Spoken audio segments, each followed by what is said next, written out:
He is a prince, and that's it. He's not a working royal. So, let's cut all the bull out. And he needs to get a life, and he needs to really sort of separate himself from Meghan in terms of his work. A masked man in a balaclava ran at Prince Andrew on the Sandringham estate this past Wednesday and may have been carrying an offensive weapon in a public area incident that has now been confirmed by the police, and that places renewed institutional attention on the question of how figures who hold residual royal status but operate without taxpayer-funded protection should be secured.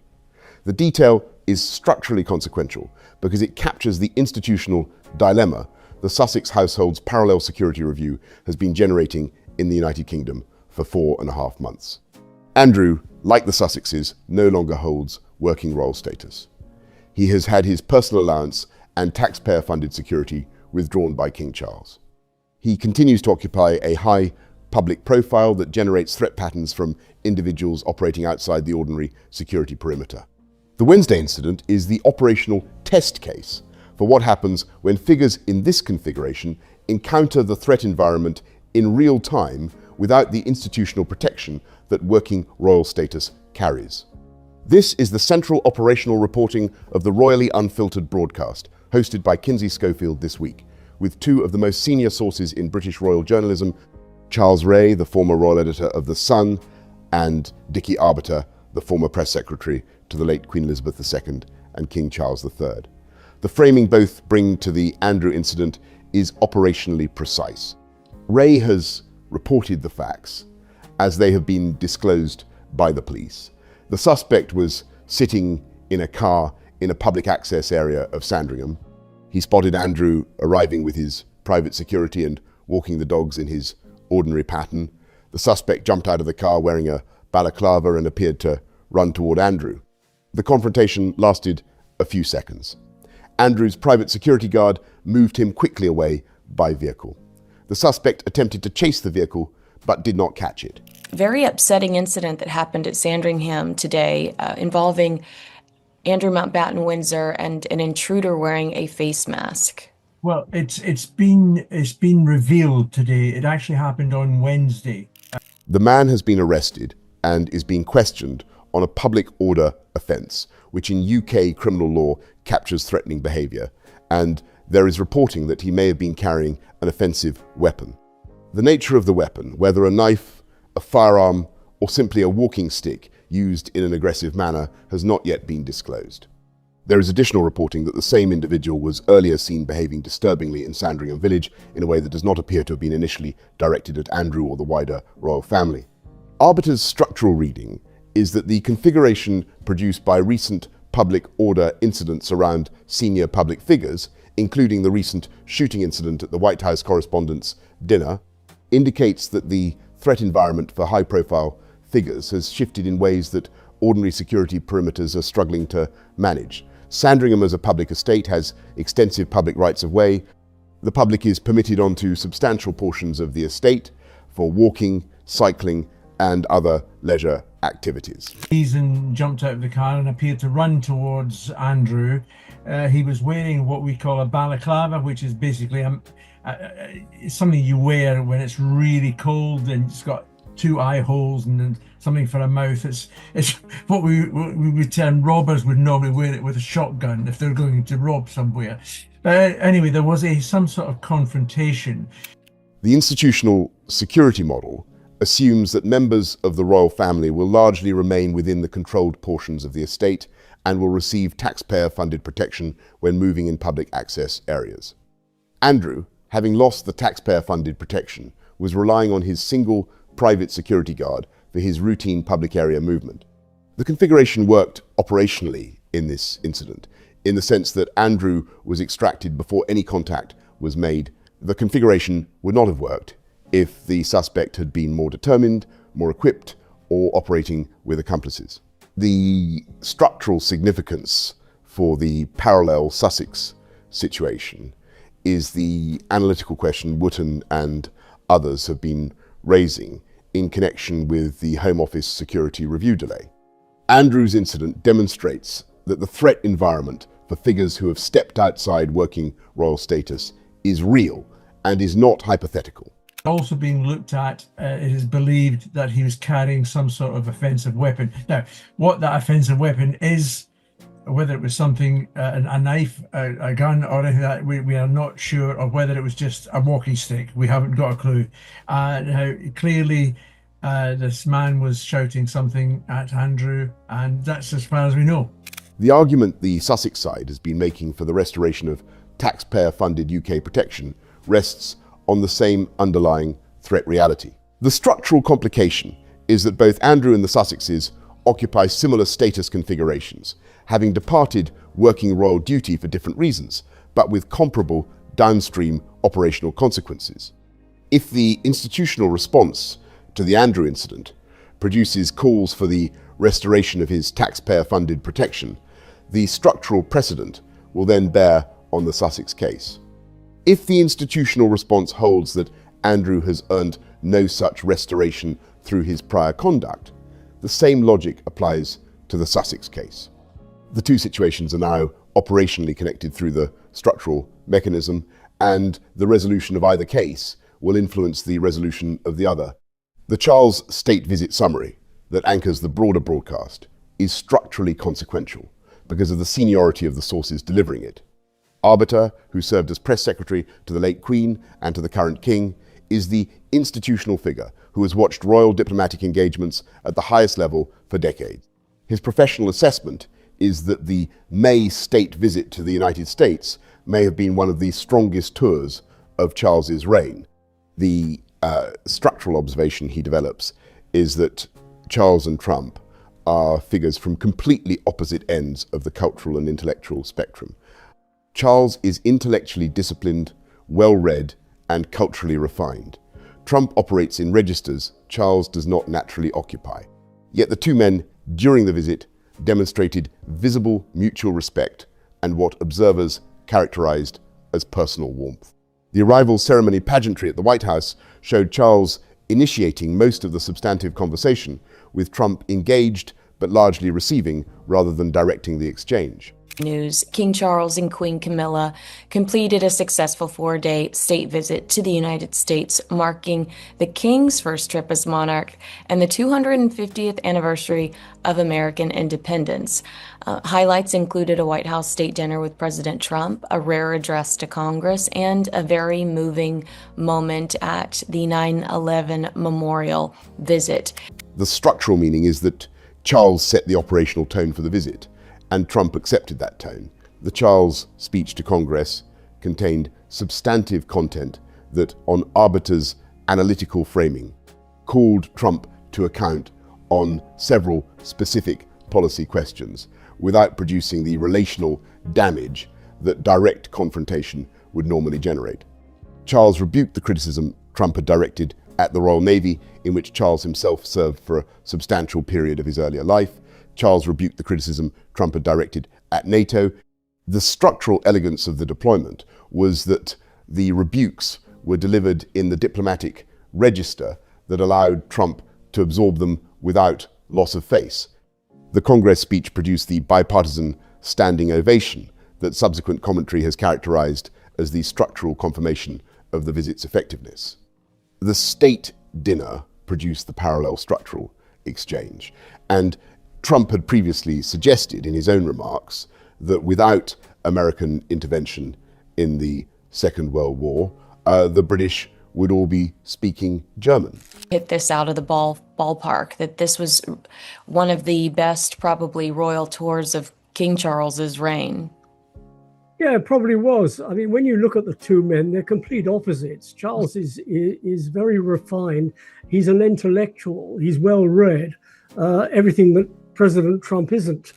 Charles, in his state dinner address, gently reminded Trump that without British intervention in the late 18th century, Americans would all be speaking French. The exchange was conducted as friendly banter, and Trump received it in the spirit it was offered.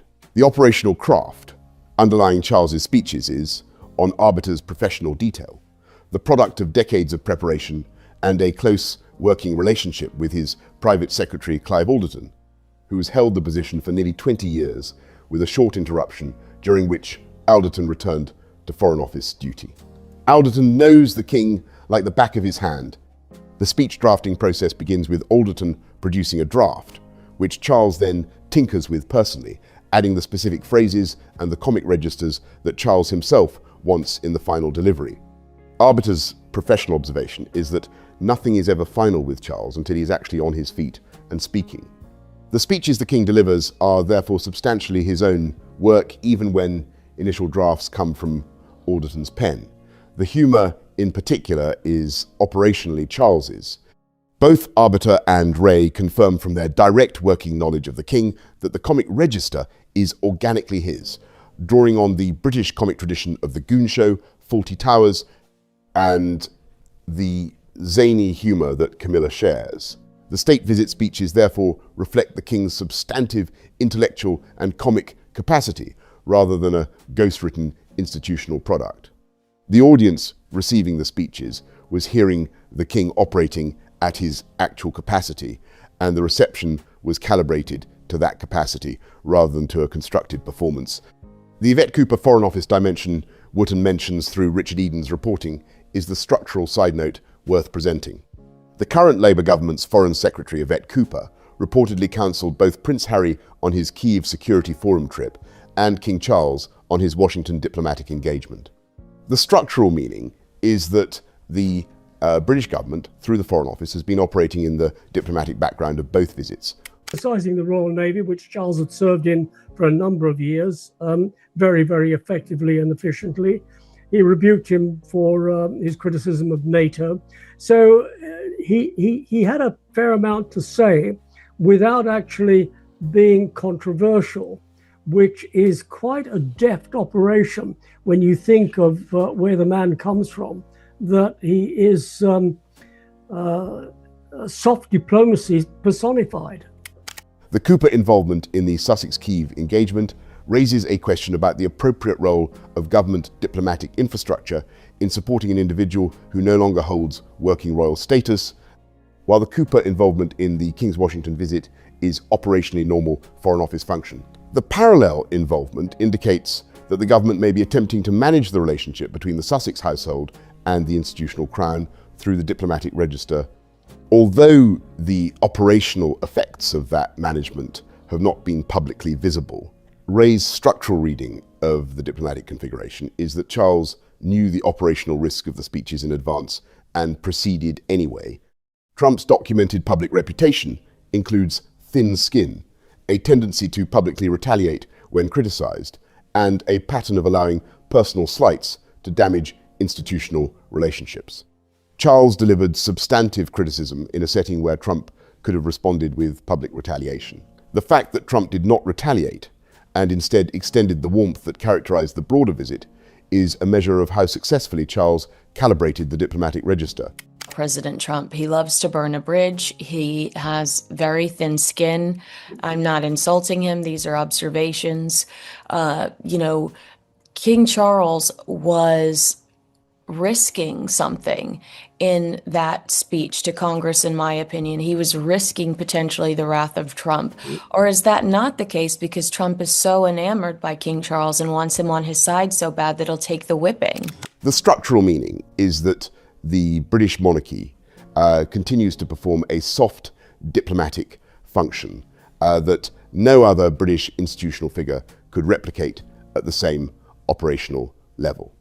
The political class operates under different constraints. The civil service operates without the soft power asset the institution provides. The Crown, when deployed by a figure of Charles's intellectual and cultural capacity, executes diplomatic functions that the broader political infrastructure cannot. The Diana Panorama interview context Arbiter introduces is the structural side detail worth presenting. The 1,995 Panorama interview with Martin Bashir emerged from a journalistic process that has since been substantially discredited through subsequent investigation. Bashir, on the documented record, hid microphones around Kensington Palace during the period of his approach to Diana. The structural parallel to the current Sussex situation is the autobiography preparation programme Dominique Hines confirmed in the Daily Mail. in which Meghan has been recording personal conversations on her phone for years for use in a future book. The two cases differ in the direction of the recording. Bashir recorded Diana without her consent. Meghan reportedly recorded her own conversations, including those with senior royal family members. Both produced documentary archives subsequently deployable for commercial. The Catherine Italy 4-day solo trip Arbiter Previews is the structural development worth presenting because it represents the operational shape Catherine's developing public role is now taking. The trip is focused on early learning, which has been Catherine's documented institutional priority since her marriage to William. Italy is the substantive destination because Italian family care policy operates on the principle that families take primary responsibility for child raising, with the state providing supplementary rather than central support.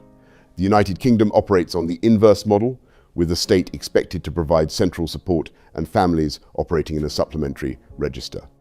Catherine's research visit is therefore structured to learn how the Italian model works and to bring back operational insights for application to UK early learning policy. The structural framing Arbiter offers is that Catherine is following the model Diana established, in which the British senior royal travels abroad to learn from foreign approaches and applies the learning to British institutional development upon return. The model is operationally productive because it generates substantive policy input rather than purely ceremonial engagement. The charities portfolio comparison Arbiter develops is the structural context for understanding why the Cambridge approach to public duty has produced different outcomes than the late Queen's approach generated. Now, the People magazine cover said Prince Harry making his own rules, where they challenged the half in, half out, saying that they're going to use this Australia template for the future and they're going to be half in, half out, whether the royal family likes it or not. But it was just kind of, in a very petty way, a joy, in my opinion, that the royal family accomplished so much goodwill that it kind of went unnoticed. The late Queen accumulated approximately 600 charity patronages across the course of her reign. Practical operational engagement with each charity was therefore impossible. The Queen could meet a particular charity's representatives, perhaps once across a decade. The patronage was substantive in its conferral of institutional standing, but limited in its operational depth. After the Queen's death, approximately 460 of those charities lost their royal patronage, when the institutional reorganisation distributed the remaining patronages across the surviving senior royals. William and Catherine have deliberately operated at a narrower charity portfolio. They have selected a smaller number of charitable areas, including early learning, mental health, environmental work through the Earthshot Prize, and military and veterans support. The narrowing has produced the operational depth that the Queen's portfolio could not include. Catherine, in particular, is now visible as a substantive policy figure on early learning research, rather than purely as a ceremonial patron. The depth distinguishes the Cambridge model from the late Queen's model and from the Sussex model, which operates with substantial breadth of claimed charitable engagement, but with the documented operational dysfunction across Invictus, Centre Bale, Africa Parks, and Archwell. To be fair to Harry and Meghan, for a change, I doubt very much if they were the ones who decided that they would want to be on the front cover of Time magazine. That would have been done in an editorial decision by Time magazine, who thought this was a great idea. The Christopher Anderson biography of Catherine Arbiter dismisses with operational professionalism. Anderson is, on Arbiter's assessment, a figure who writes books about high-profile subjects, including Madonna and Mick Jagger, without operational access to the principles he writes about. The books work by aggregating publicly available material from established royal authors and presenting the aggregation in Anderson's own framing. The structural meaning is that the framings in Anderson's books are derivative rather than primary. The framing that has now circulated through American outlets, that Catherine was pushed to her limits by Prince Harry following his BBC interview, in which he stated that he did not know how much longer his father had to live, is, in Arbiter's professional reading, an Anderson aggregation rather than a sourced original report. That was it. You cannot be half in, half out. Now he's now using that. This is what annoys me about it. He's now using that. The Queen will understand, because I can be, if you like, you may not have used the phrase half in and half not. I'm still a working royal. Well, he as you rightly say, Dickie, he isn't a working royal. You know, he is Harry Sussex, a private citizen. Well, he's a private citizen. The structural underlying point that Catherine has reportedly told William she is finished with Harry may be true at the operational level, but the specific framing through which Anderson presents it has the texture of constructed narrative rather than primary sourcing. The structural underlying point itself, however, is consequential. Catherine's recorded interactions with Harry across the past several years indicate that she had made multiple attempts to bring the brothers together. Schofield's recall of the Prince Philip funeral moment captures one such attempt. Catherine, walking with Harry up the long walk toward the castle after the funeral, stepped back specifically to allow the brothers to walk together in the hope that the moment would produce some form of reconciliation. The reconciliation did not occur. Harry's subsequent account of the same moment in Spare, in which he framed the brothers' approach to him as united and threatening, contradicted what the actual visual record had captured and what Catherine had operationally facilitated.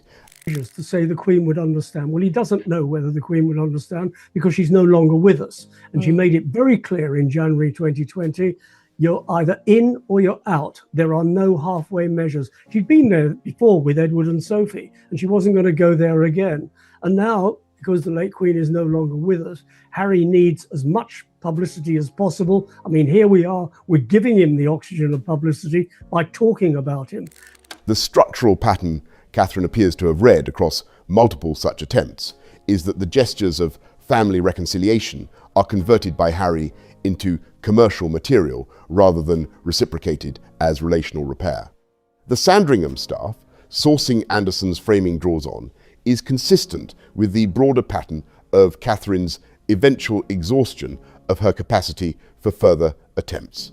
The breaking point may not have been the precise BBC interview Anderson specifies, but the underlying conclusion that she is finished with Harry is consistent with the documentary record. The structural meaning of Catherine's exhaustion is that William's broader institutional separation from Harry, expressed through the Sandringham invitation withdrawal, the coronation exclusion plan reported by Charlotte Griffith, and the Highgrove photograph removal that Chris Jackson's Instagram documentation captured, is now reinforced by Catherine's personal position. The institutional response to the Sussex situation is therefore not exclusively William's institutional calculation. It is also Catherine's personal exhaustion. Are they strategizing with Prince Harry? I'm not so sure. I mean, Harry went to the Ukraine as a private citizen. And again, he said, I'm a working royal in his interview with Chris Shipp while he was in the Ukraine. We've already discussed that we all believe that he's not a working royal, but that's... The two reinforcing inputs produce the structural posture that, on Rob Shooter's Let Them doctrine sourcing, has now consolidated as the palace's operational response. The cancer experience Catherine has undergone has hardened her position rather than softened it. The accumulated record of attempts to reconcile, all of which Harry has converted into subsequent commercial material, has produced the conclusion that further attempts are operationally counterproductive. The arbiter ventriloquist dummy framing of Harry's current operational position is the structural assessment worth presenting because it captures, from a figure who served as press secretary to the late Queen and to the current King, the institutional view of what has happened to Harry over the past 6 years. Arbiter's professional position is that Harry needs to get a life and to separate himself from Meghan in terms of his work, rather than continuing to function as Arbiter characterises it carefully. He would have to have told the government, the Foreign Office, his plan, what he was going to do, and otherwise it could never really have happened. But he's going to carry on doing these sort of things, and as Dickie quite rightly said as well, he's doing these sort of things and just in many ways just to upset other members of the royal family. Like, as the ventriloquist dummy through which Meghan delivers her own operational content. The framing carries weight because Arbiter knew Harry across his earlier life inside the institution. The Harry who occupied that earlier position was a different operational figure from the Harry who now produces Kyiv Security Forum statements about being a working royal, doing what he was born to do. The intervening transformation is, on Arbiter's reading, attributable to the marital configuration and the operational dependence on Meghan's framing that has displaced Harry's own. The structural distinction Arbiter and Ray develop is between Harry as a private citizen who happens to be a prince and Harry as a working royal performing institutional duty. Harry remains a prince in the title sense, and that title can only be removed through institutional action that Charles or William would have to execute. Harry is not a working royal in the operational sense, and that status was concluded at the Sandringham Summit of January 2020, when the late Queen made the structural decision that the half-in, half-out configuration was not possible. The current Harry framing, that he can be a working royal operating outside the institution's structures while continuing to use the institutional title for commercial purposes, is the configuration the late Queen explicitly rejected. Arbiter's framing is that the Queen booted them out in the first place. The framing is operationally accurate. The Sussex household was given a one-year grace period within which to test the half-in, half-out arrangement, returned at the end of the year stating they wanted to proceed with full commercial independence, and were informed that this configuration was incompatible with the institutional working royal status. The Sussex household has subsequently attempted to deploy the institutional title for commercial purposes while operating outside the working royal status, which is precisely the configuration the Queen rejected. The closing structural observation is that the Andrew Sandringham incident, the Charles State visit success, the Catherine Italy trip, and the Catherine exhaustion with Harry are not separate stories. They are facets of the same broader institutional configuration that is now consolidated. The institution is performing its diplomatic and substantive functions at the operational level. Charles, William, and Catherine have established. The Sussex household is operating outside that configuration and is subject to the parallel security and institutional analysis that figures who have departed working royal status now generate. The Andrew incident demonstrates the operational reality of the threat environment for such figures, and the institutional response to it will calibrate the response to the Sussex security review that has now been pending for over 4 months. The Charles State visit demonstrates the soft diplomatic capacity the institution continues to perform at the highest international level. Catherine's developing public role demonstrates the substantive policy depth the next generation Cambridge configuration will bring to the future reign. The Sussex household, by contrast, is producing the one-off fashion partnership, the astrology-driven business decision pattern, the autobiography preparation program, and the manic daily content drops that the household requires to maintain operational cash flow. The contrast between the institutional configuration and the Sussex configuration has now stabilized. The audience reads the contrast accurately. The verdict that the institution has been working toward has consolidated. The path between the current moment and the resolution of the Sussex situation is the working through of the financial and operational mathematics against the documentary record that has now extensively accumulated